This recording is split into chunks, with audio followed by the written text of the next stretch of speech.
Hi everyone, welcome back to the channel. It is Friday morning, no, it's Friday afternoon. I just finished watching the two videos that Poshmark released today. I watched them live, the Hackathon and the data one. I'm going to do a video on the data one over the weekend and I'll let you know what was said there.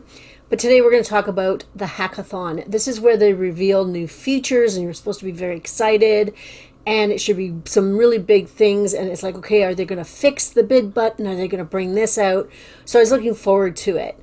So a couple things first. Number one, they started over 15 minutes late. So they must have had some sort of technical difficulties.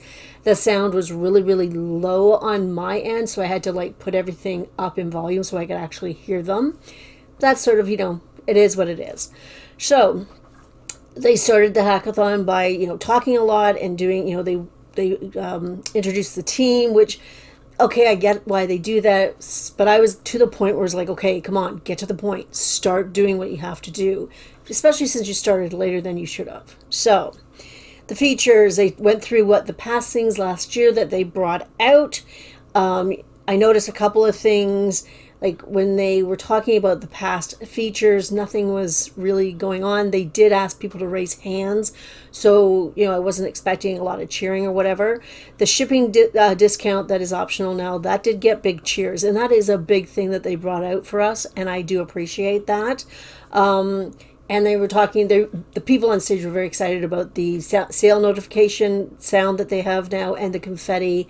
Those are nice things. They're fun things, but they're not really core business things, but they're fun. So they started with POSH Shows, which is great. I'm like, great, POSH Shows. Are they fixing the bid button? Nothing mentioned about the bid button at all, which makes me believe that they will probably not fix it anytime in the near future. I think it's something that as a buyer, you need to be aware of, and you need to take your payment method away from Poshmark so that if you want to buy something, you actually have to re-enter it. So I say do that. Not fair, but that's the way it is. So they did talk about POSH Shows. They're bringing out giveaways, which, okay, fine.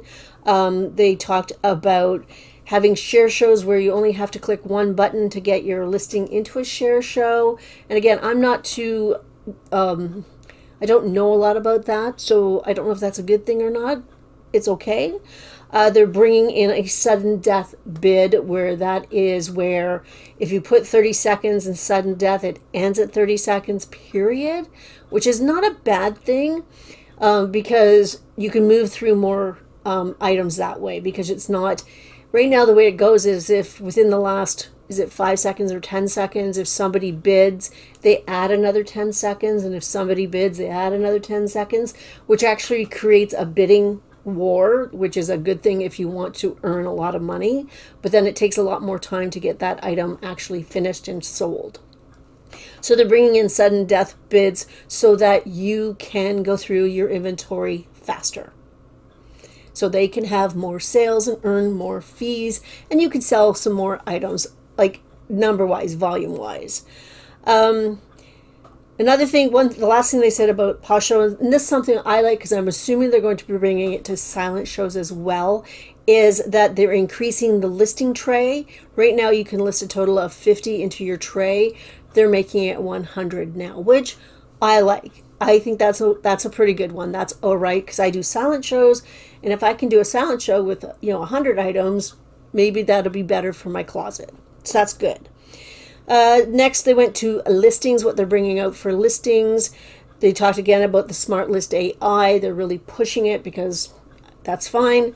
They are bringing out listing templates. So if you're like me, I have one on my computer, and basically it has size.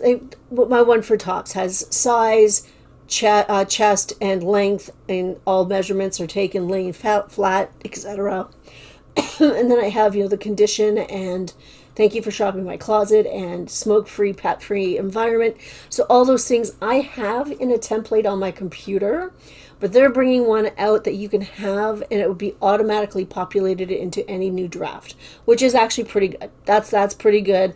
That is thank you. You don't have to use a keyboard shortcut. You can just use theirs. It's right there in the app. So that's all right for sure. They have partnered up with Coach Opia, which is a subsidiary of Coach, because they all got cute little Coach bags from Coach Opia, which is really cute.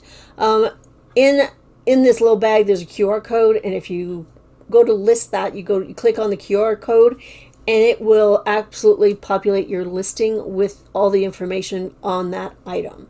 So right now, as far as I know, it's only with Coach Opia, but something to look forward maybe in the future where we have auto-populated listings that, yes, you will have to go in and, double check, especially if the item's used. So that might not be a bad thing. Third thing that they talked about was listing streaks, and really for me, a listing streak it's really nothing. The rewards are nothing.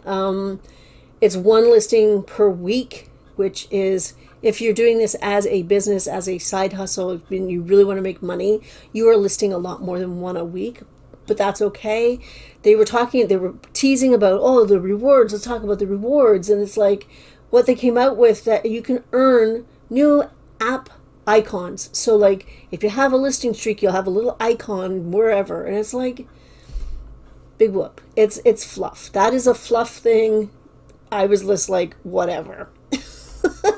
The fourth thing was my brands filter, so you can populate a filter that's just the brands that you want to look at, and you can actually filter by that. That's okay. That's a buyer thing, and if a buyer can find items that they're specifically looking for faster, I think that's not a bad thing. And I guess as a seller, maybe I could use it for comp searches. I'm not sure. The next one, what they talked about was offers to likers, and what I took from there was, when you're making a new offer, they're going to have past offer information highlighted for you so that you know what your last offer to this person was and all that kind of stuff. So that's not a bad thing too. That's pretty good. That way you know that your offers are going to be sent out, and you're not wasting your time sending out an offer that you did last week, and you're not going to get anybody getting a new offer. So that's not bad. That's not a bad thing again. And they ended up talking about consignment again. They were like, we're bringing out consignment. And it's like, yeah, we know this. And it's right now, they've only been doing it, I think, in San Francisco or somewhere in California. They're bringing it out to San Jose first. That's something they did say. They did talk about, they showed us the bag that comes. It's a really big bag.